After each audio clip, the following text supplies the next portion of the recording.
예, 안녕하십니까.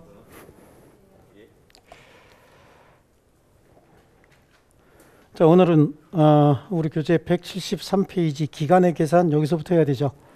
예, 기간 계산. 자, 우리 다른 과목하고 달리 민법은 공부 방법이 다른 과목하고 완전히 달라야 돼요. 여러분들이 다른 과목 같은 거 지금 민법을 암기하려고 막 이렇게 드시는 분이 있는데 암기 굉장히 많이 필요합니다. 근데 암기만 가지고는 절대 성적이 나올 수가 없습니다. 암기한 게 응용이 돼야 됩니다. 응용이 돼야 되고 그냥 피상적인 자세로 나는 그래도 전에 어떤 시험 한번 봤어. 이거 갖고 안 돼요. 예, 저희들도 2, 3개월 쉬면요. 좀 왔다 갔다 하고 말이죠. 논리가 자꾸 이렇게 깨지는 수가 있어요. 이제 어떤 수강생 저한테 질문하시는 게 저는 과거에 중개사 시험도 붙었고 이렇게 얘기를 하는데 중개사 시험하고 이쪽하고 방향도 달라요. 모든 시험이 그 시험에 맞는 적합한 목적이 있기 때문에 시험의 타당성이나 난이도 같은 경우는 해당 시험에 맞춰서 조정을 합니다. 그죠? 옛날 말로 소 잡는 칼로 닭을 잡는다라고 하는데 그렇게 해서는 안 되는 거고 닭 잡는 칼로 소 못 잡죠? 네, 똑같은 겁니다. 해당 용도에 맞게 공부를 하셔야 돼요. 자, 민법은 항상 머릿속에 민법 전체가 어떻게 구성되어 있는지를 항상 집어넣으셔야 됩니다. 요번 과정에 이것만 잘 집어넣으셔도 사실은 요번 과정은 무조건 성공한 거예요. 여기 있는 내용들은 여러분 실제 공부할 내용의 10분의 1도 안 됩니다. 10분의 1도 설명 안 하면서 몇 가지 단기적인 거 10분의 1도 설명을 못 듣고 몇 가지 단기적인 거 암기했다고 해서 여러분 머릿속에 하나도 도움이 안 되고 이런 거 잘못 암기하면 실제 시험장 가갖고 여러분이 처음 암기한 게 제일 먼저 기억이 나요.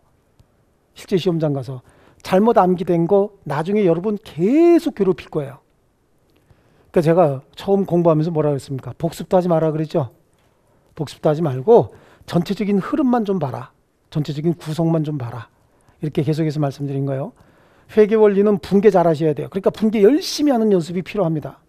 그게 공부에 많이 도움이 돼요.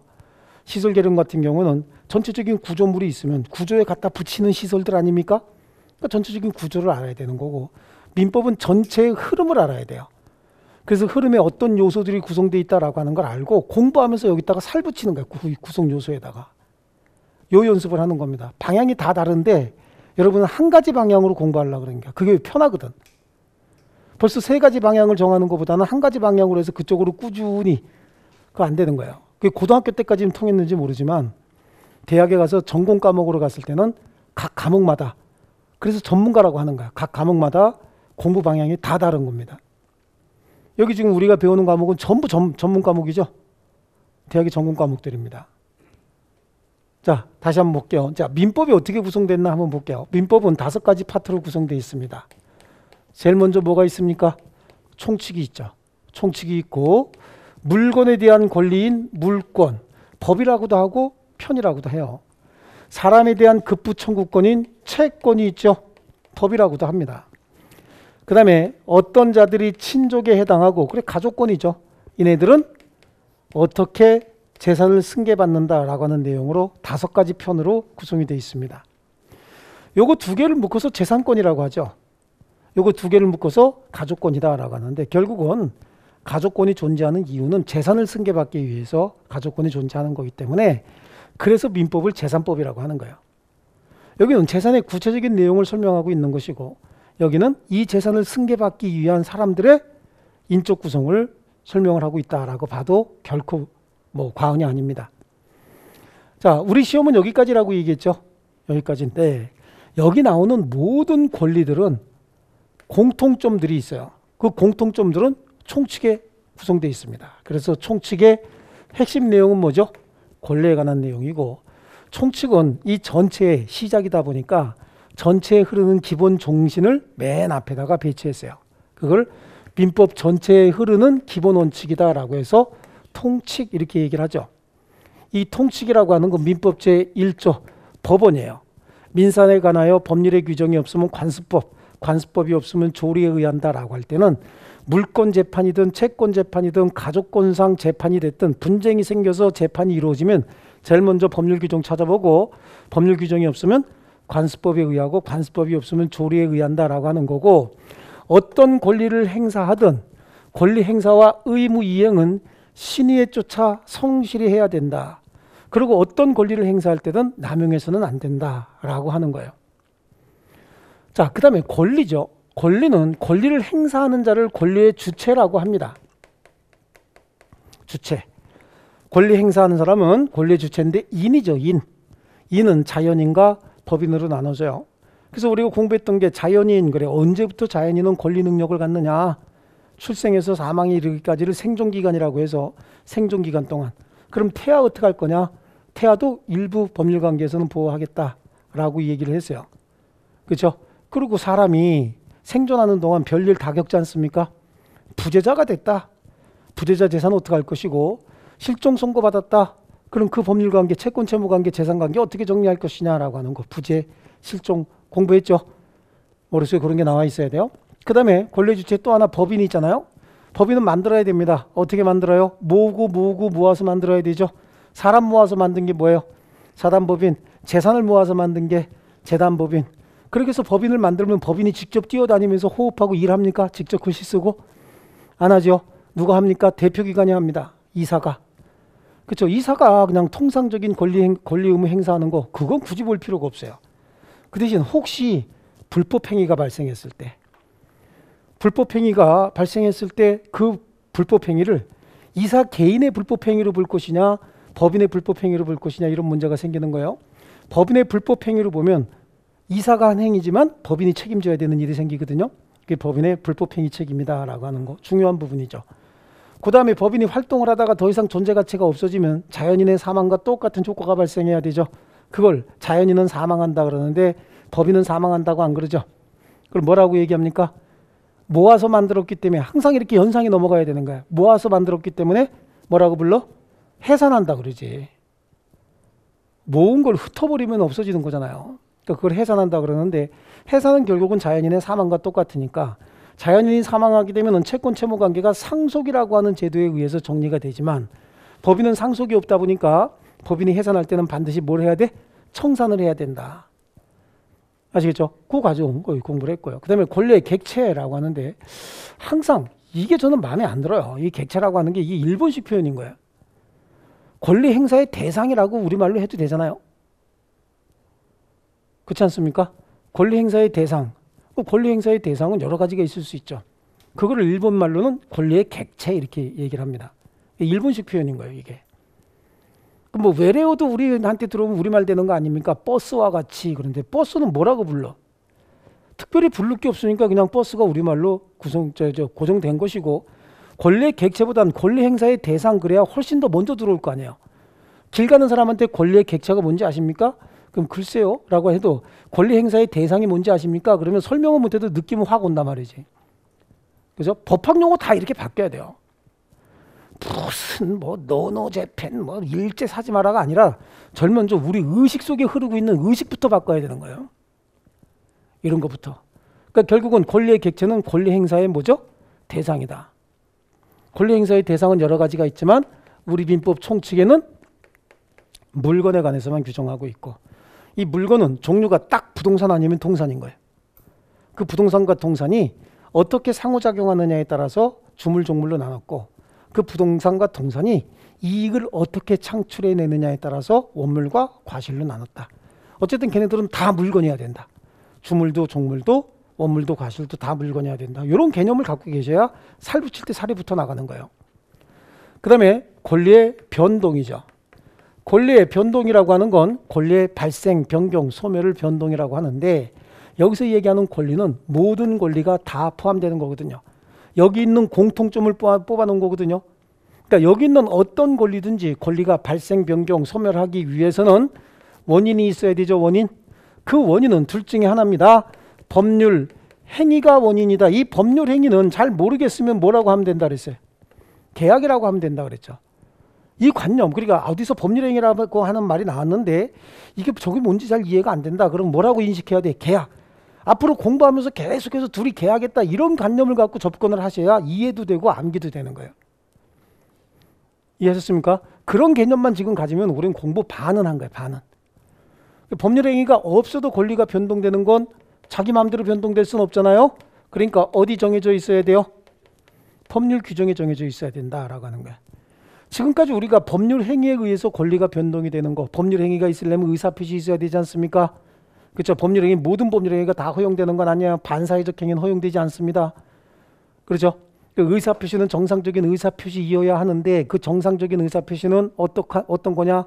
의사와 표시가 일치하고 의사표시 하자가 없어야 되는데 이거 너무 많다 보니까 비정상적인 의사표시 5가지 공부하고 나머지는 다 정상 이렇게 공부했고, 그 의사표시가 정상적일 경우에 언제 효력이 발생하느냐? 상대방이 있는 건 도달해야 된다. 도달주의 공부했고요. 그렇지 않습니까? 자, 그 다음에 어떻게 했어요? 법률 행위는 직접 하는 게 원칙이겠지만 직접 하지 못할 사정도 분명히 생긴다. 그래서 뭘 배운다? 대리. 대리는 대리인이 그 대리 행위 할 때 대리권이 있어야 되는데 대리권 없이 한 행위도 있을 수 있다. 그래서 무권 대리. 무권 대리는 둘로 나눠서 표현 대리와 협의의 무권 대리 이렇게 나눴어요. 요건이 달랐죠? 예. 그 다음에 한 게 어떤 경우에는 법률 행위를 정상적으로 했어도 효력이 발생하지 않는 무효가 되고 어떤 경우에는 취소할 수 있느냐? 비통, 착사강, 재착사강 이러면서 필요한 요소들 공부를 했고요. 그 다음에 뭐야? 법률 행위 할 때 그냥 맹목적으로 드라이하게 그냥 가서 물건 하나 주세요. 살 수도 있지만 다음 주에 제주도 여행 간다. 그러면 오늘 미리 예약할 수도 있죠. 법률 행위는 오늘 했지만 효력은 다음 주에 발생해야 되는 거 아닙니까? 예약이라는 게. 그 예약이라는 게 법률 행위에 부감 붙이는 거예요. 오늘 계약을 했어요. 근데 아무 생각 없이 오늘 클릭해버리면 오늘부터 효력이 발생하는 거야. 일주일간 쓰겠습니다. 5일 동안 쓰겠습니다. 라고 해놓고 클릭해버리면 오늘부터 5일이죠. 근데 우리는 다음 주 8월, 10월 8일부터 쓰겠다. 그럼 10월 8일이라고 하는 거 명기해야 되잖아요. 계약을 하면서. 거기에 기한 붙이는 거죠. 기한. 그럼 10월 8일부터 5일이라고 하는 기간이 정해지는 거야. 그럼 효력은 언제 발생해? 오늘 한 법률행위지만 10월 8일 날. 근데 그거 안 붙이면 오늘부터 당장 법률행위 효력이 발생하는 거잖아요. 그렇지 않습니까? 이거 기한 붙인다. 아니면 이럴 수도 있죠. 장래도래가 불확실한 거. 엄마가 아들한테 전교에서 5등 안에 들면 노트북 사주겠다. 그럴 수 있죠. 그럼 오늘 법률행위 했지만 그 법률행위의 효력은 전교에서 5등 안에 들어야 발생하는 거 아니겠습니까? 그걸 조건이라고 부르고 그렇게 구분을 했어요. 걔네들을 합쳐서 법률행위 부관이라고 했습니다. 그럼 지금까지는 법률 행위에 의해서 권리가 변동되는 거. 그 다음에 이제 법률 규정에 의해서 권리가 변동되는 거 공부할 차례란 얘기예요. 그럼 법률 규정에 의한 권리 변동은 여러 가지 원인이 법에 정해져 있습니다. 그 중에서 민법 총칙은 여기에 공통적인 거 뽑는다고 얘기했잖아요. 그런데 여기에 공통적인 거 친족 상속 말고 재산에만 공통적으로 적용되는 게 있어요. 그걸 시효제도라고 합니다. 시효. 시효는 시간이 경과되니까 일정한 법률 효과가 생긴다. 한번 쫓아해 보세요. 시간이 경과되니까 일정한 법률 효과가 생긴다. 그 일정한 법률 효과는 법에 정해졌단 말이죠. 그러면 시간이 경과되니까 일정한 법률 효과가 생긴다는 얘기는 권리가 변동이 된다는 얘기거든요. 그럼 취득할 수도 있고 권리가 소멸할 수도 있는 거 아니겠습니까? 그런데 물권이든 채권이든 시간이 지나면 그 권리는 소멸해요. 그런데 시간이 지나서 권리를 취득하는 건 물권밖에 없어요. 시간이 지나서 권리 취득하는 건 물권밖에 없어. 그러면 권리가 소멸하는 걸 소멸시효라고 하고 권리를 취득하는 건 취득시효라고 하는데 취득시효는 여기에만 적용되니까 총칙이 들어갈 수가 없지. 근데 소멸시효는 여기 다 들어간다면서요? 그러니까 민법 총칙에서는 소멸시효를 공부하는 거예요. 뭐라 그랬어? 시간이 경과되니까 쫓아해 보세요. 시간이 경과되니까 일정한 법률 효과가 생긴다. 그 일정하는 건 어디 정해졌다는 얘기야? 법률 규정에 정해진 대로 법률 효과가 생긴다라고 하는 겁니다. 아시겠죠? 그럼 시간이 경과된다? 시간이 어느 정도 경과돼야 되냐? 시간 계산해야 될 거 아니냐고.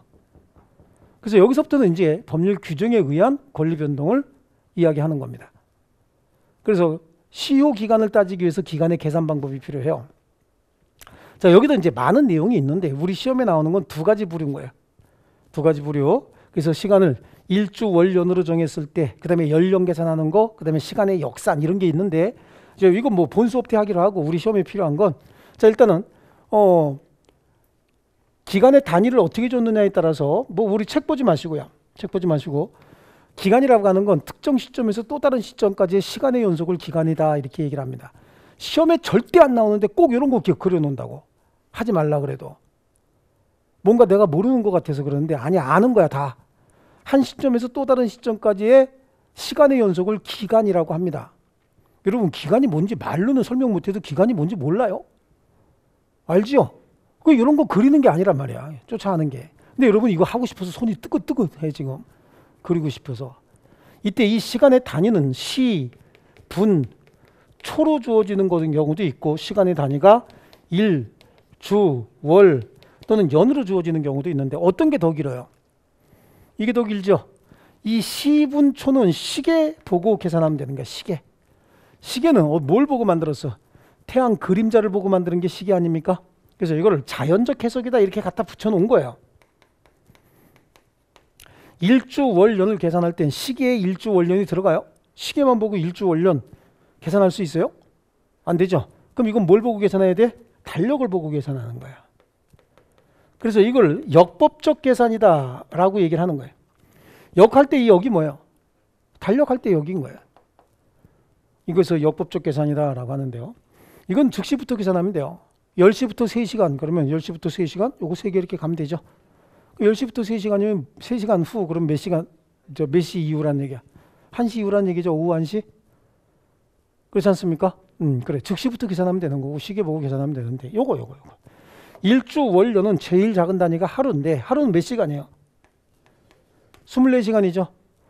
달력을 보고 계산하라 그랬어요. 자, 그럼 오늘 지금 10시라고 해. 자, 우리 9월 30일인가요? 30일 10시부터 1일이라고 얘기했어요.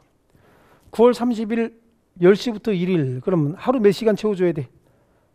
24시간 채워줘야 되죠? 그러면 9월 31일 있어요 없어요?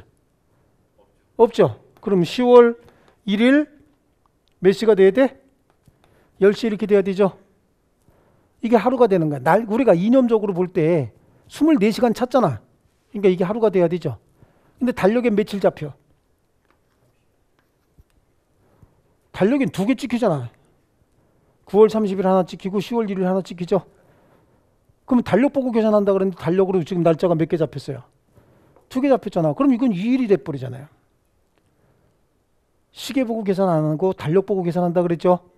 달력에 9월 30일 10시 거기 시간 나와 달력에? 안 나오죠? 뭘 그걸 생각을 해. 달력에 시간 나오는 거 보신 적 있어요? 시간 붙어있는 달력 있다 우리 집에. 표시도 안 돼요. 그러다 보니까 이런 경우엔 그럼 이틀이 잡혀버리니까 방법을 강구한 거야. 그래서 방법을 강구하는데 초일을 산입하지 않는다. 이런 제도가 생기는 거예요. 약속을 한 거야 그렇게. 그럼 초일 산입하지 말자. 그럼 9월 30일 산입하지 않는 이유가 24시간이 들어가 안 들어가? 9월 30일은. 절대 들어갈 수가 없죠. 9월 30일 10시부터라고 했으니까 꽉 채워도 14시간밖에 안 차잖아 여기는. 그러니까 24시간 못 집어넣는 9월 30일은 따지지 말자. 그럼 9월 30일을 안 따지면 10월 1일부터 따지면 될 거 아니야. 그럼 10월 1일은 몇 시부터 따질 수 있어? 9월 30일만 빼니까 0시부터 따질 수 있죠. 그래서 몇 시까지? 24시까지. 그럼 이거 하루가 되는 거죠. 이렇게 약속을 한 거야. 그래서 초일을 산입하지 않는다. 근데 무조건 초일을 산입하지 않는다가 아니라 초일을 0시부터 계산할 수 있으면 산입해야지 당연히. 초일을 산입하지 않는 이유는 24시간을 못 채워놓으니까 산입하지 말라는 얘기거든요. 자, 이렇게 똑같은 말을 해서 9월 30일 10시부터 하루간 그러면 9월 30일은 24시간 채워놓을 수가 없으니까 빼야 된다고 얘기했죠. 그럼 10월 1일이 되는데 10시부터가 아니라 그냥 막연히 9월 30일부터 하루는 어떻게 따지지? 며칠이 되지? 라고 얘기했다고. 그럼 9월 30일부터 하루다. 하루가 지났다라고 한다면 그냥 0시부터 계산해도 아무 문제가 안 되죠. 몇 시부터라는 꼬리가 안 붙었잖아 지금. 7월 28일부터 3일간 그럼 7월 28일부터라고 하면 7월 28일 0시부터 따진다고 해서 아무 문제 될 거 없죠. 7월 28일 10시부터라고 한다면 7월 28일 10시가 7월 28일 집어넣을 수가 없지. 24시간을 못 채워놓으니까. 근데 10시라는 단서를 안 주고 7월 28일부터 3일간 그러면 28일 0시부터 따질 수 있잖아요. 그래서 원래는 초일을 산입하지 않는데 초일을 산입하지 않는 이유가 24시간 채워넣을 수가 없기 때문에 그렇다고 했잖아요. 근데 표현 방법에 따라서 당연히 7월 28일부터 3일간 그럼 28일 0시부터 따질 수 있죠. 그럼 그땐 초일 산입하는 거예요. 아시겠습니까? 문맥을 잘 보고 따져야 되고요. 그 다음에 시간 같은 거 따질 거 없이 연령 계산할 때는 무조건 출생일을 산입을 합니다. 그러니까 이거보다는 연령 계산 가지고 주로 시험이 내는 거예요. 그 연령 계산할 때 출생일 산입한다 이거 갖고 머리 아플 필요가 없어요. 우리는 지금 민법 공부하는 게 아니라 민법 시험 공부한다 그랬죠. 그럼 시험에 나오는 패턴에 맞춰서 그거 공부하면 되는 거예요. 여기 보세요. 우리 1997년 7월 28일 08시 35분에 태어난 애가 있어요. 얘가 성년자가 되는 날이 언제냐라고 하는 거예요. 성년자가 되는 날. 벌써 머리 아프죠? 초일 산입을 하네 안 하네 이런 거 머리 아프죠? 그럼 지금 배운 대로만 하는 거야 무조건. 얘가 성년자가 되는 날은 7월 28일이야. 태어난 날이 무조건 성년자가 되는 날이야. 태어난 날 몇 시요? 0시가 무조건 성년자가 되는 날이야. 그럼 성년이 되려면 몇 살 돼야 돼? 여기다 19 더하면 되는 거예요. 이게 어렵다. 천단위 계산일세 이거. 그렇죠? 2016년 7월 28일 0시부터 되는 거죠. 이때부터 얘는 성년이야. 근데 꼭 쓰레기 같은 애들이 문제를 내면은요. 2016년 7월 27일 24시 이러고 문제를 내는 애들이 있어요. 이거하고 시간은 같지만 날짜는 다른 거예요. 이거는 미성년이 만료되는 시점이고 이거는 성년이 시작되는 시점인 거예요. 근데 뭣도 모르면서 이러고 이것도 맞는 거라고 팍팍 우기는 애들이 있어요. 근데 그게 이제 모의고사에 그렇게 나오는 것뿐만 아니라 대학에서 출제 강의, 시험을 출제하는 교수들도 아무 생각 없이 이렇게 내는 애들이 있어요. 그러니까 우리는 어떻게 해야 돼? 지금 민법 공부한다 그랬어요? 시험 공부한다 그랬어요? 시험 공부하는 거니까 맞춰야 된단 말이죠. 시험에 혹시 쓰레기 같은 교수가 이렇게 내면 이것도 답으로 고를 줄 알아야 되겠죠. 이게 2개는 들어가지 않아요. 2개는 안 들어가. 근데 혹시 2개 다 들어갔다 그러면 뭘 찾아야 돼요? 이거 위에 걸 찾아야지. 제가 말씀드렸잖아요. 이거는 미성년이 만료되는 날이고 이거는 성년이 시작되는 날이라고 얘기했죠. 그럼 얘가 성년이 되는 날은 이걸 찾아라야. 그런데 제가 100% 장담하는데 2개를 집어넣지는 않는다는 얘기예요. 아시겠죠? 그리고 꼭 이것만 고집하는 애들이 있어요. 이렇게 해서. 이 사람이 날짜 계산할 줄 아느냐를 물어보는 게 아니라 내가 집어넣은 트릭에 걸려라 이런 거거든. 그냥 학자 입장에서 봤을 때 내가 문제를 냈을 때 내 문제를 직장 다니면서 시험 합격하기가 쉽지 않아요. 혼자 공부하면 물어볼 데도 없고 에듀윌 유료 회원은 평일 야간에도 심지어 주말에도 밀착 관리를 해주니까 의지가 많이 됐어요.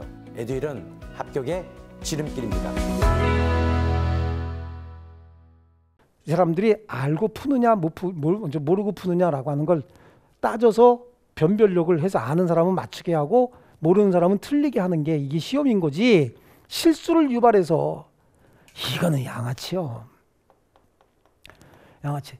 이걸 어떻게 내냐면 2000년 1월 1일 23시에 출생한 애가 성년자가 되는 날이 언제냐 이렇게 나온다고. 이 시험에 나왔어요. 이게 나왔는데 그럼 언제요? 1월 1일 0시죠. 0시. 그럼 여기다 얼마 더하면 돼? 그쵸? 2019년 1월 1일 0시가 되겠죠? 그럼 얘 이때부터 성년자야. 근데 답을 뭘로 집어넣는 거야? 2018년 12월 31일 24시로 답을 넣는 경우가 있다고. 시간적으로는 같죠? 시간 가지고 따지면 같지. 하지만 지금 날짜 가지고 따져야 되는 거잖아. 이건 미성년이 만료되는 날이고 이건 성년이 시작되는 날이죠. 근데 답을 이걸로 한다니까? 그리고 만족감을 느끼는 거야. 어떻게 보면 약간 사이코패스죠. 이거하고를 틀렸다는 얘기는 정확한 건 이거지만 실수해서 이걸 미리 간파 못했다 그런 얘기잖아요. 그렇지 않습니까? 그래. 그래서 이렇게 되는 애들도 있다. 연령 계산이에요. 연령 계산. 자, 그래서 여기 뭐 그런 얘기가 나오고 있어요. 기간의 공휴일 등의 계산이 갑자기 나왔냐? 자, 기간의 계산 한번 볼게요. 기간은 자연적 계산 시분초로 정했을 때 역법적 계산 원칙은 초일을 산입하지 않는 게 원칙인데 이 이유가 뭐라 그랬죠? 초일이 24시간 못 채우느니까 그런다 그랬죠? 예. 근데 예외적으로 초일을 산입하는 이유는 초일을 24시간 다 채워넣을 수 있으면 당연히 따져야 되고, 연령 계산할 땐 출생일 산입한다. 그래서 연령 계산, 우리 시험에 나오는 거 이게 연령 계산이요. 아시겠죠? 연령 계산이야, 이게 시험에 나오는 거. 자, 그 다음에 기간의 만료점이라고 하는 거예요. 기간의 만료점은, 자, 기간을 일주 월년으로 정했을 때는 기간의 만료점은 말일이 종료함으로써 기간이 만료된다라고 하는 이유가, 말일이 종료되는 건 24시가 돼야 말일이 종료될 거 아니냐고. 23시에 하루가 끝난다 그러면 하루 못 채워놓죠, 24시간을. 그러니까 기간의 말일이 종료된다는 얘기는 기간의 말일 24시가 돼야 24시간을 채워놓는다, 그런 의미가 들어간 거예요. 아시겠죠? 자, 뭐 나머지는 우리 본 수업 때 하기로 하고요. 자, 그 다음에 공휴일 등의 기간 계산 그래요. 제가 문제 하나 낼게요. 공과금의 납부 만료일이 8월 31일인데 예를 들어서 8월 31일이 토요일이에요. 그럼 언제까지 내면 되는 거예요? 9월 1일은 일요일이겠지. 그러면 9월 2일이 되겠죠. 그 왜 그런 거죠? 그 빨간 날 쉬면 은행이 쉬니까가 아니라 법으로 그렇게 정해놨단 말이에요, 민법에. 그죠? 아, 요즘에 은행 안 쉬어도 다 인터넷으로 다 낼 수 있는데 왜? 그렇잖아. 그럼 은행에서 항변할 수 있잖아. 아니 뭐 은행에서 안 내도 인터넷으로 낼 수 있는데요. 그럼 또 이런 답변하는 애들 있어. 할아버지 할머니는 어떻게 해요? 요즘에 할아버지 할머니들 다 써요. 한국 사람은 무시해서 하는 얘기지 그거. 한국 사람들 요즘 웬만한 할아버지 할머니도 다 쓸 줄 알아요, 휴대폰. 그죠? 예, 그래. 근데 인터넷으로 옛날에나 종이로 해서 납부할 때 은행이 쉬니까 이게 이제 항변 사유가 될 수 있겠지만, 지금 은행은 문 닫아도 은행 거래 할 수 있는데도 왜 월요일 날이 납부 마감일이냐? 민법에 정해놨단 말이죠. 뭐라고? 기간의 말일이 토요일 또는 공휴일에 해당한 때는 그 이 길로서 기간은 만료한다. 아시겠죠? 자, 요것도 이제 본 수업에 가면 좀 헷갈리게 한다고. 그래서 뭐 6월 6일 이 기간의 만료일인데 그날이 금요일이래. 그러면 기간은 언제 만료되느냐라고 하는 거예요. 6월 6일은 공휴일이라는 걸 머릿속에 있어야 된단 말이에요. 그렇죠? 그럼 6월 9일까지 넘어가 버린다고. 아시겠어요? 우리 시험에는 5월 5일로 나왔어요. 금요일을. 5월 5일로 줬다고. 5월 5일이 노는 날이요? 그렇지. 우리는 애들 다 키웠잖아. 그러니까 5월 5일이 공휴일인지 아닌지 별로 느낌이 없죠. 근데 혹시 젊은 엄마들은 5월 5일이 어린이날을 노는 날이라는 거 알아 몰래? 아는 거지. 이제 우리 나이 먹은 사람들 기준으로 안 내, 문제를. 지금 젊은 애들한테 6월 6일이 무슨 날이냐고 물어보면 알아요 몰라요? 진짜 몰라. 제가 직접 경험한 거예요. 전철을 타고 내려가는데 1호선 전철 타고 오면 저기 경희대나 외대 애들이 대학생들이야. 타고 이렇게 쭉 내려오는데 외국인들이 놀러 왔어요. 그날이 6월 5일이야. 외국인들이 놀러 와갖고 뭐 이렇게 하다가 물어봤어요, 영어로. 내일이 어떤 종류의 휴일이냐? What kind of holiday of tomorrow라고 물어보니까 영어는 알아듣더라고. 그러니까 걔네들이 내일이 무슨 날이지? 빨간 날. 내가 한 대 때리고 싶더라고. 저놈 새끼들이 무슨 대학생이냐? 빨간 날. 그러니까 왜 노냐고 물어보는 것 같아. 그때 아이 그냥 논다 그래. 내일이 왜 공휴일인지를 몰라. 6월 6일이 왜 공휴일이야? 현충일이죠, 현충일. 그럼 현충일이 영어로 뭐야? 현충일이 메모리얼 데이죠. 나이 드신 분들은 어느 정도 알아. 근데 걔들은 모른단 말이야. 현충일이 뭐야? 일본 말 아니야? 이런 식으로 나오고. 그죠? 네. 근데 우리 시험에는 5월 5일로 나왔어요. 6월 6일로 나왔으면 현충일이라고 인식한 사람들이 많이 있을 텐데 5월 5일로 나와서 그것도 또 5월 5일이 노는 날이야? 라고 했던 사람들이 꽤 있어요. 실제로. 저도 애들 어린이날 지난 지 벌써 10몇 년씩 다 지났거든. 그래서 5월 5일이 노는 날 맞나? 달력으로 확인해야 되죠. 노는 날이야. 아시겠죠? 예, 그래. 그렇게 나온 적도 있어요. 우리 시험에는요. 자, 좋습니다. 근데 기간의 초일이 기산일이 토요일 또는 공휴일인데는 무조건 계산하는 거예요. 이해하셨죠? 근데 기간 계산에 관한 민법 규정은 무슨 규정이야? 임의 규정이다라고 하는 게 임의 규정. 임의 규정은 당사자가 합의로 달리 정할 수 있다라고 하는데 제가 아마 계약서를 보기만 해도 진짜 수천 통 봤을 거예요. 거짓말 안 보태고 요즘은 질문하시는 분 많지 않은데 전에는요 계약서 써갖고 와갖고 이거 좀 어떻게 잘못된 거 있나 검토해 주세요라고 하면서 얘기하는 그 계약서 굉장히 많았어요. 요즘에는 굉장히 많이 투명해져가지고 계약서도 다 전산으로 뽑아가지고 뭐 이렇게 얘기할 거 다 얘기해주고 그 다음에 정보가 많아. 그러니까 인터넷에서 다 검색할 수 있기 때문에 저한테 물어보는 게 없는데 전에는 저한테 물어보는 일이 굉장히 많았거든요. 갖고 와갖고 보여주면 거기에 당사자 합의로 기간 계산법을 별도로 정한 거 한 건도 못 봤어요 제가. 이거 기간 계산에 관한 민법 규정은 임의 규정이기 때문에 법령의 기간 계산법이 별도로 정해져 있으면 거기에 따르는 거고 법령의 기간 계산법이 없어도 당사자 합의로 기간 계산 다시 달리 정할 수 있다는 얘기예요. 이걸 안 따라도 되는데 근데 특별히 정하지 않았으면 무조건 민법이 적용이 돼야 되는 거죠. 그리고 법령도 기간 계산법이 별도로 정해져 있는 법령은 제가 여태까지 확인한 게 2개야. 행형법이라고 해서 교도소 행정법 있죠. 여기서 따질 때는요. 피의자가 구속된 날을 기준으로 따질 때는 항상 구속된 당일부터 구속기간 있잖아. 구속기간 따질 때.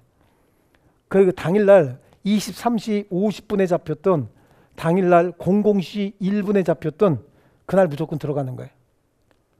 그 다음에 병역법에 보면은 사병의 복무기간 따질 때 있죠. 사병의 복무기간이 입대일이 무조건 초일로 잡혀요. 하루로 잡혀. 입대한 날이.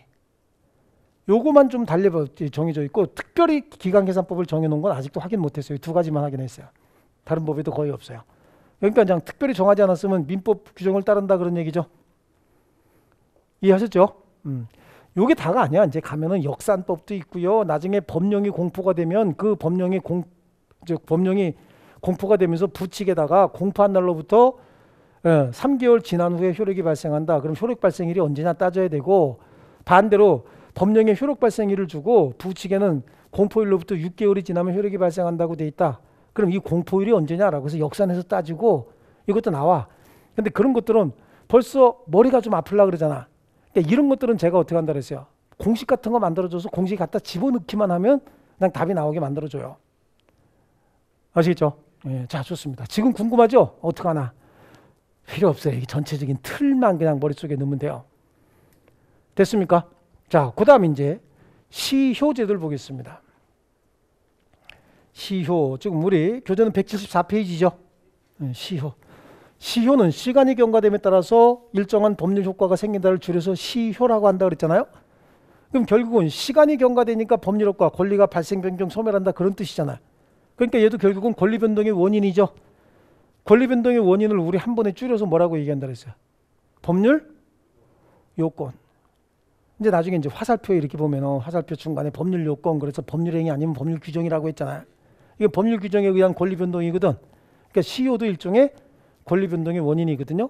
그래서 그걸 뭐라고 부른다고요? 법률 요건이다 이렇게 얘기하는 거예요. 아시겠죠? 기억 안 나도 괜찮아. 다음 본 수업 때 기억 안 나면 제가 난리 칠 텐데 예, 지금 기억 안 나도 괜찮아. 아, 그랬던 것 같다.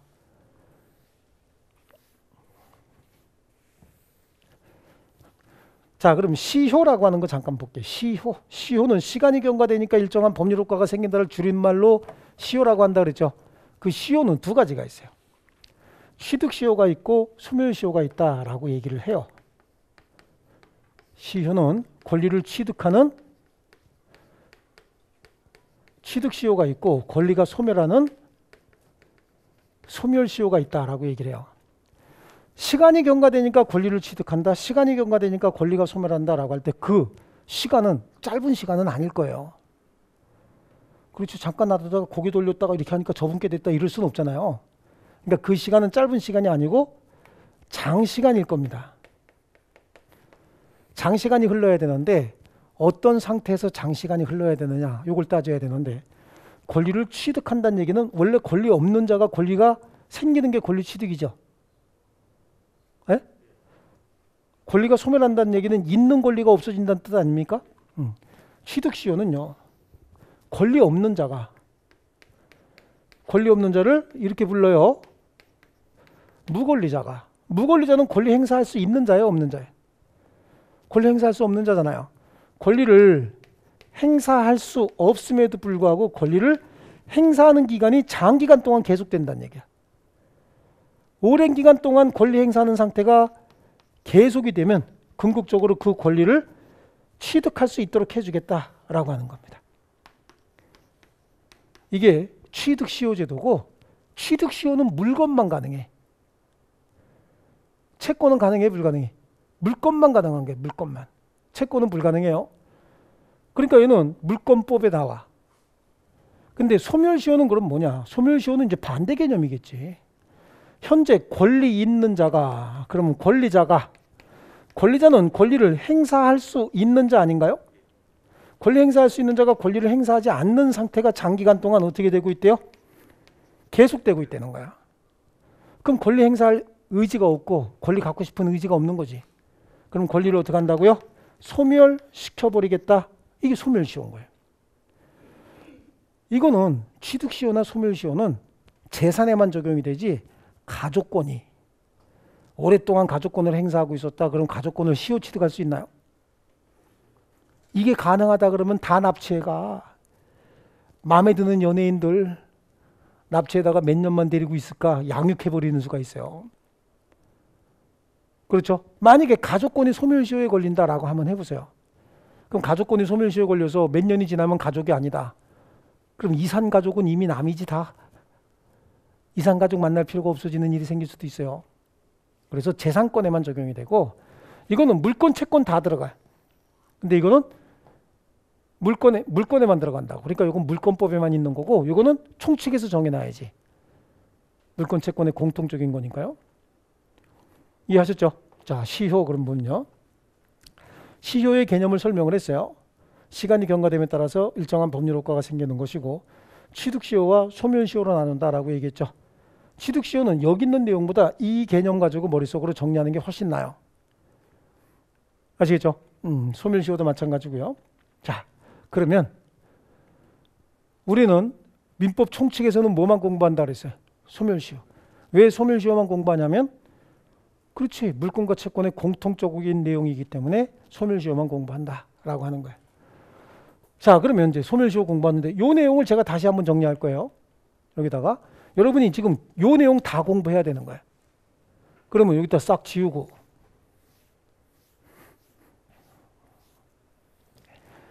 자, 일단은 여기 그림 그렸던 거 한번 머릿속으로 하나씩 분리해서 보자고요. 권리를 가진 자가 권리를 행사할 수 있음에도 불구하고 권리를 행사하지 않으면, 그렇죠? 권리를 행사할 수 있음에도 불구하고 권리를 행사하지 않는 상태가 장기간 동안 어떻게 되면요? 계속 이어지면 권리를 소멸시켜 주겠다라고 하는 거 아닙니까?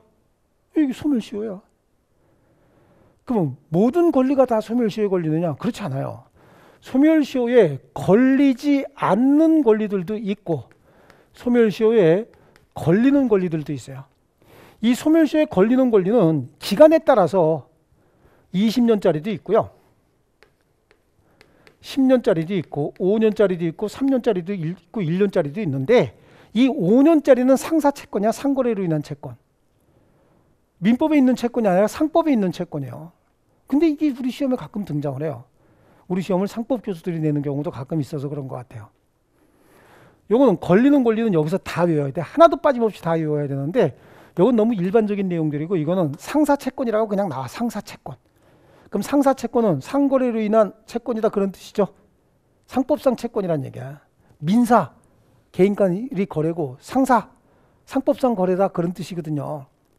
그러니까 상사채권은 그냥 5년이다. 이건 쉽게 눈에 보여. 근데 이거는 무조건 암기해야 돼. 다. 여기서 암기할 게 아니라 여기서 암기해야 되고, 여기는 소멸시효에 걸리지 않는 권리들이 있죠. 이건 100% 암기사항이야. 그리고 그대로 나와요. 아시겠죠? 100% 암기사항이야. 소멸시효에 걸리지 않는 권리들이 있잖아. 이건 내가 나중에 암기를 시킨다고. 여러분이 꼭 암기해야 되는 건 제가 무조건 암기 코드 다 만들어 놨어요. 아시겠죠? 뭐 이건 이제 예를 들면 이런 거야. 걸리지 않는다의 의미에서 우리 형님이 퇴직하고 난 다음에 주점을 하나 해. 주점. 임대차에서 주점을 하는데, 그 주점하다 보니까 애들이 와갖고 맨날 술 먹고 담벼락에다 막 이렇게 소변도 보고 토해놓기도 하고 막 그러는데 임대인인 집주인이 정말로 그런 걸 싫어해. 그래서 하는 일이 아침에 일찌감치 가갖고 어저께 손님들이 전부 지저분하게 해놓은 거 치우는 게 일상이야, 일상. 그래야 주인한테 안 걸리겠죠? 그럼 걸리지 않으려면 형, 상점에 담, 분, 비, 물청소 하자. 빨리 어떻게 해서? 등청해서. 등청이 출근하자 그런 얘기죠. 예, 형, 상점, 담, 분비, 물청소, 등청. 그래야 주인한테 안 걸리죠. 이런 식으로 해서 이건 암기해야 된다고. 암기사항이야, 암기사항. 지금 동그라미 쳐봐요. 소용없어. 다음 주면 기본서 수업을 한다고. 거기서 해. 해결 안 된다니까 제가 분명히 얘기해요. 자, 그래서 부동산 매수인의 소유권 이전 등기 청구권까지 우리 총칙에서는 소멸시효에서는 부동산 매수인의 소유권 이전 등기 청구권도 소멸시효에 걸리지 원래는 걸려야 되는데 걸리지 않는 경우가 있다고 간단하게 보고 이건 물권법 총론에서 한 번 더 건드린다고. 이해되셨죠? 뭔가 지금 해야 될 과업이 생겼네. 천만의 말씀에 안 걸려. 안 돼. 그럼 소멸시효에 걸리지 않는 권리들 이쪽에서 지금 제가 얘기할 때 잘 보신 분은 조금 기억이 날 거고 뭔가 적으려고 하셨던 분은 기억이 안 날 거라고. 뭐라 그랬어? 형이 임대차 한다 그랬죠? 뭐? 형, 상점, 어디에? 담에, 분비, 물청소, 등청이라고 얘기했죠? 예, 이건 거예요, 이거. 여러분들이 착각하고 있는 게 제가 얘기하고 있는 걸 여러분이 적잖아요. 적으면 기억이 날 것 같죠? 근데 항상 적는 건 입력작용이야, 출력작용이야, 적는 게. 우리가 손으로 적는 건 출력, 머릿속에 있는 걸 출력작용으로 해야지 입력, 여기다 넣기 위해서 적는다? 이건 굉장히 잘못된 사고방식인 거예요. 손으로 적는 건 출력작용이야. 여기다 먼저 넣고 적어야지 공부가 되는 거지 이거 적는 거? 이거 아무것도 아니에요. 아시겠죠? 이거 적는 거 이거 아무것도 아니야. 항상 쓰는 건 뭐야? 프린트를 출력이라고 해? 아니면 입력이라고 해? 출력이라고 하죠. 우리가 손으로 쓰는 게 프린팅이라고. 핸드 프린팅이라고. 그렇죠? 그러니까 그건 출력작용이 돼야 돼. 다시 뭐라 그랬어요?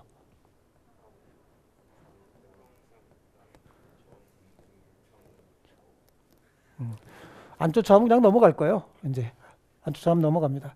그 소멸시효의 기산점이다라고 하는 거예요.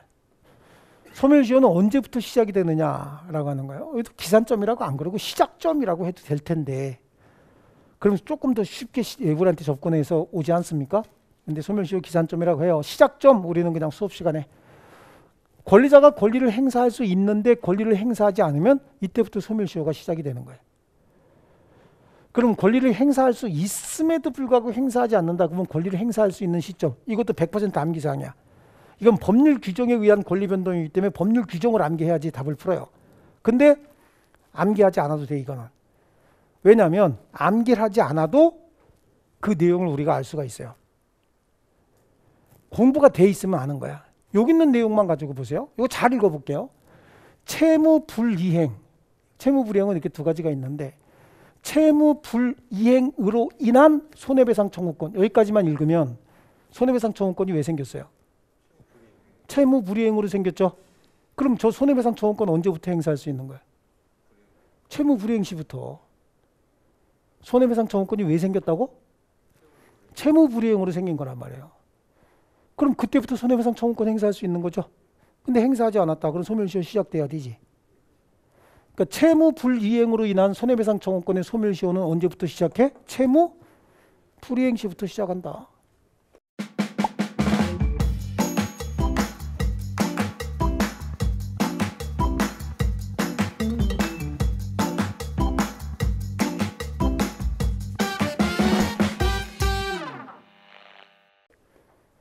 아시겠죠? 암기해야 될 게 아니지 이거는. 물론 100% 암기가 돼 있어야 되지만 암기해야 될 게 아닌 거예요. 자, 그러면 부작위 채권의 소멸시효. 여기서 부작위 채권이 뭐냐라고 하는 거야. 부작위는 회사 이사님이 30년간 근무하면서 퇴직을 합니다. 퇴직을 하는데 퇴직금을 받으면서 공로금까지 받으면서 회사하고 계약을 했어요. 앞으로 3년 동안 동일 업종에 종사하지 않겠다. 꼭 해야 되는 건 아니야. 근데 약정을 할 수가 있어요. 약정을 했대요. 했으면은 스스로가 자기가 앞으로 3년 동안 동일한 업종 경쟁을 하지 않겠다라고 약속을 했죠. 그럼 부작위 의무가 있죠. 회사는요. 부작위 채권이 있잖아요. 근데 부작위 채권이 생기는 이유는 뭐야? 그 사람이 그렇지. 그 행위를 위반 행위라고 하거든. 그 사람이 옆에서 회사를 차려버렸다는 거야. 3년간 하지 않기로 해놓고 2년 만에 회사 차려버렸대요. 그럼 부작위 의무를 위반했잖아요. 그 행위를 위반 행위라고 한다고. 그럼 손해배상 청구권 생기는 거 아니에요? 그걸 부작위 채권이라고 한다고. 그럼 부작위 채권은 왜 생겼어요? 다시 한번. 위반했으니까. 그럼 부작위 채권의 소멸시효는 언제부터 시작된다고? 위반 행위 한 때로부터 시작이 된다. 그러니까 이거는 이거 자체를 암기할 게 아니라고.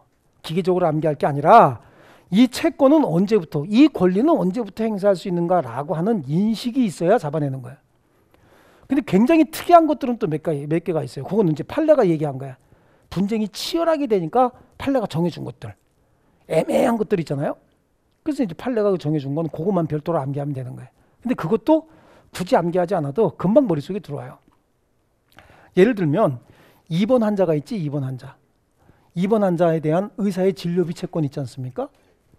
2번 환자에 대한 의사의 진료비 채권은 언제부터 의사들이 병원에서 행사할 수 있느냐? 그때부터 소멸시효가 진행이 돼야 되는데 과거에 이제 분쟁이 한번 생긴 게 있어요. 저 인천의 유명한 병원에서 교통사고 환자가 5년 동안 입원해 있던 교통사고 환자, 일명 전문 용어로 나이롱이라고 하죠. 나이롱이 있다가 5년 만에 퇴원을 했어요. 근데 그 병원에서 태어난 날로부터 해갖고 5년 동안의 치료비를 한꺼번에 청구한 거예요. 근데 원래 의사의 진료비 채권은 소멸시효 기간이 3년이거든요. 3년밖에 안 돼. 조금 있다가 그건 한 방에 암기시킬 거예요. 그랬더니 이 사람이 아니 이거는 너무 많아. 우리가 병원에 입원하면 첫 해에서 한 6개월 동안 그 병원에 있는 모든 기계 다 태워. 검사 가능한 기계는. 첫 해 6개월 정도가 병원비가 최고 많이 나와요. 전체 기간의 80에서 90%는 그 기간에 나온 거야.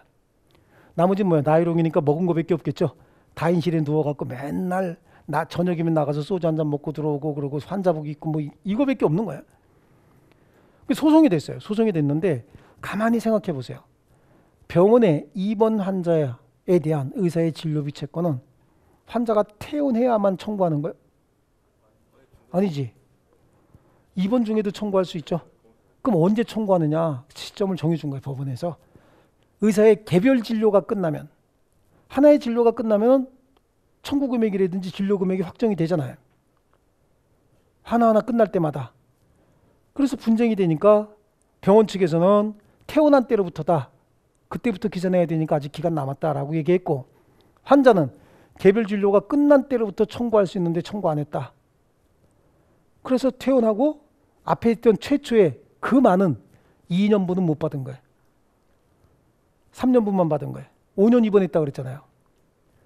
청구 시점에서 역산해서 3년까지만 받고 3년이 지난 것들은 못 받은 거죠. 이런 것들은 우리가 판례가 이렇게 정해준 거는 지금 한번 들으면 잊어버리겠어요, 이게? 그리고 제가 그냥 넘어가는 게 아니야.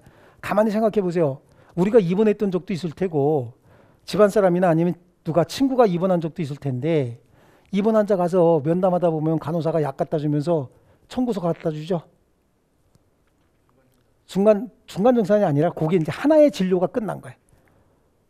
그걸 갖다 준다는 얘기는 오늘 아침에 뭔가 검사 받았다든지 어저께 검사 받았으니까 청구서가 날라오는 거라고. 아시겠죠? 그런 현상이 이제 나타나는 거지. 그러니까 민법의 어떤 판례가 바뀌면 굉장히 큰 변혁을 일으켜요. 그래서 권리를 행사할 수 있는 때로부터라고 한다고.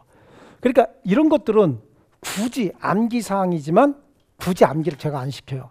왜냐하면 이해를 하면 이거는 자동적으로 암기가 되는 것들이 있어요. 그죠? 제가 이제 뭐 부작위 채권까지 했고 소멸시효 기산점까지 했고 소멸시효 기간이다라고 하는 거 이거 간단하게 소멸시효 기간 그래요. 20년짜리도 있고요. 20년짜리 이건 용익물권이야. 쫓아해보세요. 용익물권. 용익물권 오늘 공부할 거예요.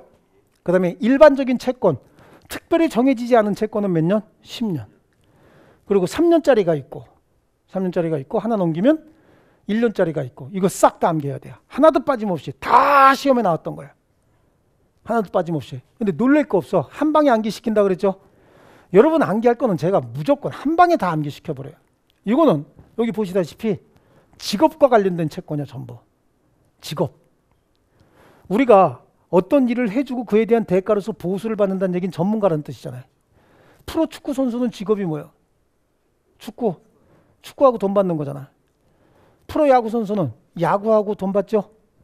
우리가 소장님이 되면 우리 머릿속에 있는 우리 지식을 제공하고 용역을 제공하고 돈 받는 거 아니에요? 이게 다 프로란 말이에요. 전문가들이라고. 전문가들의 직업과 관련 채권들 있죠?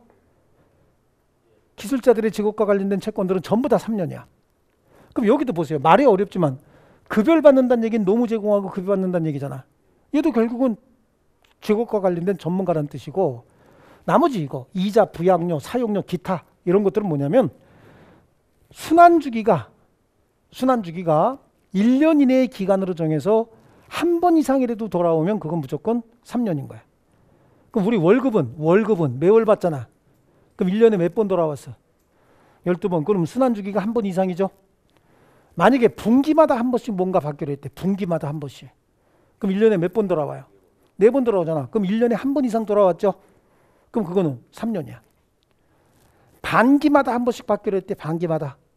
그럼 1년에 몇 번 돌아와요? 2번 돌아오죠. 그럼 그것도 3년이야. 1년에 한 번씩 해서 받기로 했다는 거야. 그럼 1년에 몇 번 돌아와? 한 번 돌아오죠. 그것도 3년이야. 그럼 2년에 한 번씩 하기로 했대. 2년에. 그럼 1년에 몇 번 돌아와요? 안 돌아오잖아. 그럼 그거는 일반 채권이 돼버리는 거야. 이해되셨죠? 그럼 이자 매월 받기로 했대. 이자. 매월 받기로 했대. 이자를. 그럼 몇 년이요? 소멸시효가? 3년이죠. 이자를 2년마다 한 번씩 받기로 했대. 2년마다. 그러면 일반 채권 10년이 되는 거죠. 맞아요? 예, 좋아. 부양료는 먹고 사라고 주는 돈 아니냐고. 먹고 살으라고. 엄마 아버지가 이혼했다는 거야. 그렇죠? 이혼했으면은 아기를 누가 키우느냐? 아빠가 키우면 엄마가 부양료 줘야 되고 양육비. 엄마가 키우면 아빠가 줘야 되죠? 줘야 된다고. 그건 매월 줘야, 특별히 정하지 않았으면 매월 줘야 돼? 아니면 1년에 한 번씩 줘야 돼? 매월 줘야지. 1년에 한 번씩 주면 굶어 죽지 다. 그 다음에 우리 상식으로 생각해요. 우리 아파트 관리비 있죠? 관리비는 1년에 몇 번 부과돼? 12번 부과되죠? 그럼 그건 정하지 않았어도 소멸시효 기간 몇 년이야? 3년이지. 왜? 1년 이내의 기간으로 정해서 정기적으로 지급되는 채권이니까. 그럼 볼 것도 없어. 여기 보지 말고 뭐 이렇게 부담 가질 필요 없다니까. 그냥 관념으로 해보세요. 변호사의 변론비 채권 몇 년이요? 의사의 진료비 채권은? 아까 우리 앞에서 얘기했을 때 의사의 진료비 채권 태어난 날로부터 청구한다 그래서 개별 진료가 끝난 때로부터 청구한다 그랬어요. 개별 진료가 끝난 때로부터. 근데 5년 동안 입원했다가 태어난 사람 지금 청구하니까 역산에서 3년까지만 소멸시효가 남아있죠. 앞에서 했던 그 2년은 소멸시효 없어진 거잖아. 제일 많은 게. 그게 3년이야. 자, 그 다음에 1년짜리. 1년짜리는 전부 의식주 오락과 관련된 채권이야. 이거 없으면 먹고 살기가 힘들어요. 아시겠죠? 보니까 여관 뭐 하는데요? 의식주가 뭐야? 먹고 입고 자는 거죠. 그 다음에 놀아야 될 거 아니야. 그래야 사람이 살지. 안 놀면 스트레스 때문에 죽어요. 그 다음에 먹고 자고 하려면 배워야 되죠. 배워야지. 버스 타는 거라도 배워야 되고 일하는 거라도 배워야 먹고 자고 할 거 아니에요. 그래서 의식주 오락은 배우는 것까지 들어가는 거야. 여기 보세요. 여관, 음식점, 대석, 오락장, 숙박료 이런 것들. 의복이 뭐예요? 의복이. 침구는 이불, 장구는 끼둥뚱뚱뚱 그거 아니고 액세서리, 장구류 다 입는 거잖아요. 우리는 목걸이 찬다 그래, 목걸이 입는다 그래. 찬다 그러죠. 근데 이게 영어로 뭐야? 웨어링이야. 몸에 붙이는 건 다 웨어링이야. 귀걸이 어떻게? 귀걸이 한다 그러잖아. 근데 다 하면 그게 뭐죠? 웨어링이야. 다 입는 개념인 거야. 향수는 뿌린다 그래, 향수는 입는다 그래. 영어로 하면 웨어링이에요. 다 몸에 붙이는 건 다. 이런 것들 다 뭐야? 그러니까 몇 년짜리야? 1년. 아시겠죠? 자, 연예인이 공인이야, 오락이냐? 이 셀레브리티에서 화려한 사람이라는 뜻이지 우리 한국만 연예인을 공인이라고 해. 퍼블리션이라고 해요. 연예인이 무슨 퍼블리션이요. 퍼블리션은 우리 세금 갖고 월급 겁나게 많이 받는 저기 한 300명쯤 있는 애들이 퍼블리션이요. 걔네들이 공인이야. 지네들 생활은 거지 발사기 같이 하면서 연예인들은 자기가 자기 팬들한테 연예인들한테 돈 지출하는 사람들은 다 팬이야 팬. 일반 국민이 지출합니까? 걔 좋아하는 사람도 있고 좋아하지 않는 사람도 있어요. 근데 걔네들은 공인이 아닌 거야. 그죠? 걔네들은 뭐라고 불러야 돼? 오락인. 아니 무슨 또 예능이야. 오락인이라니까. 민법에 예능인 없어. 지네끼리 좋게 갖다 붙여놓은 게 예능인이야. 조금 높이고자 해서 갖다 붙이는 게 예능인이지. 오락인이라고 오락인. 얘네들은. 아시겠죠? 민법상 용어가 오락이야 오락. 적법 용어는 뭐라고? 오락인이요 오락인. 근데 여기 노역인이라는 사람은 뭐 하는 사람이야? 하루 벌어서 하루 먹는 사람이야.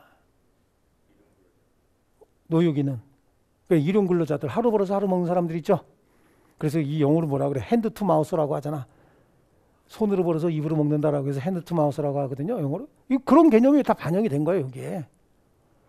그래서 노역인. 얘네들도 뭐라 그래요? 의식주 오락과 관련된 채권이다. 노역인의 일당 있잖아. 일당. 그 사람 일당 못 받으면 저녁에 먹을 수 있어요? 없어요? 일당을 받아야 저녁 먹어. 그런 사람들이잖아 다. 그래서 이렇게 들어간 거예요. 이거 했더니 또 어저께 어떤 분이 질문하더라고. 요즘엔 일당 근로자가 일당이 높아서 한 3일은 먹고 사는데요. 그런데 그 요즘이나 그랬지 옛날엔 안 그랬어요.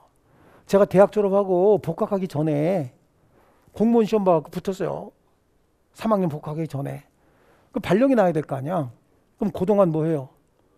우리 때는 놀아요? 알바해야 되죠. 근데 우리 때는 알바 자리가 없었어. 그럼 맨날 남학생은 뭐해? 공사장 가갖고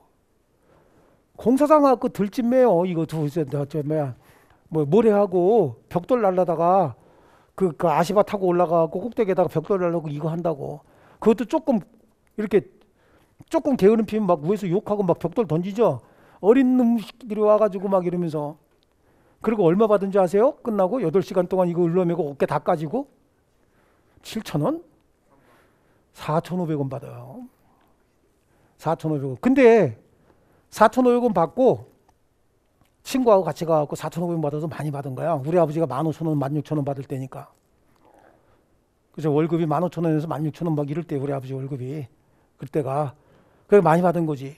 4,500원이면 엄청나게 많이 받은 거죠. 근데 물가가 얼마나 비쌌냐면 우산 하나가 1,000원이야. 비닐 우산 하나가. 그러니까 노임은 작고 물가는 비쌀 때인 거야 그때가. 우리 아버지 15,000원이 아니고 한 15만 원 받을 때다. 15만 원. 15,000원 너무했다 그죠? 한 15만 원 받을 때야. 15만 원. 4,500원 받았어요. 그거 갖고 밥 하나 사 먹으면 라면 하나 800원. 밥 공기수 추가하면 1,200원. 이럴 때야. 그러니까 4,500원 받으면 딱 우산 사고 밥 사 먹으면 끝이요. 그래서 얘네들을 의식주 오락과 관련된 채권에 포함시킨 거야. 이 법을 만들 때. 지금은 물론 이제 막노동도 20만 원 준다 그래도 일당을. 뭐 그래 걔네들 말로 시다래 시다. 마무리 정리하고 뒷정리해도 뭐 한 20만 원 받는다고 하는데 안 해봐서 모르겠어 그게 진짜인지 아닌지. 근데 그렇게 잡일하는데도 20만 원이나 줄까 진짜로? 그런 생각이 들긴 해요. 의심은 되는데 내가 모르는 분야를 갖다가 내가 아닐 거라고 괜히 그럴 수는 없잖아. 그 사람은 확신을 갖고 얘기하는데 내가 아는 거면 당연히 내가 아니라고 하지. 모르는 분야라서 그냥 듣고 말았어요. 자 그럼 요거 넘어가기 전에 3년짜리는 다 뭐라 그랬어요? 전문가 기술자들. 그 다음에 1년 이내의 기간으로 정해서 정기적으로 지급되는 채권들. 그 다음에 아니 그건 3년이지. 앞에서 했던 거 이거 이자 부양료 같이 1년 이내의 기간을 정해서 정기적으로 지급되는 채권. 우리 월급 이자 부양료 이런 건 소멸시효 몇 년이요? 3년이야 3년. 그 다음에 나머지 의식주 오락과 관련된 채권들 있죠? 얘네들은 소멸시효 몇 년이요? 1년. 요거 헷갈리지 말라고. 우리 시험에 나왔던 건 관리비 채권. 관리비 채권 몇 년? 3년이지. 그죠? 이혼한 부부끼리 부양료 채권 3년이지. 부양료는 특별히 정하지 않아도 매월 줘야지. 그렇죠? 손흥민은 월급 언제 얼마마다 한 번씩 받아요? 주급으로 받아. 그럼 걔 그 주급 1년 이내 기간을 정해서 53번 돌아오잖아. 그것도 3년이란 말이야. 소멸시효가. 우리 법으로 하면. 그죠? 2억 8천인가 받는데 3억으로 올랐어요? 어떻게 잘 알아? 그쵸? 그거 다 떠도는 소문이야 실제로는. 근데 걔네들 세금이 48%인가 그래요. 예. 결국은 뭐 3억 받아봐야 1억 5천 들어오는데 1억 5천은 적냐고. 일주일인데 거기다가 골 넣고 그러면 수당이 별도로 붙는데요. 어시스트 얼마, 골 얼마 이렇게. 그거 한국 국가대표도 그래요. 골 넣으면 포상금이 얼마 있어. 그래서 어시스트 한 애한테 나눠줘야 돼. 그래서 키패스 한 애가 한테 얼마 나눠주고 어시 한 애 얼마 나눠주고 이렇게 한다고. 서로 간에 채권 채무가 있어 선수끼리도. 자, 우리 쉬었다가 그러면 이제 소멸시효 기간 끝났으니까 소멸시효 중단 정지가 뭔지 잠깐 보고 물권법 들어갈게요. 예.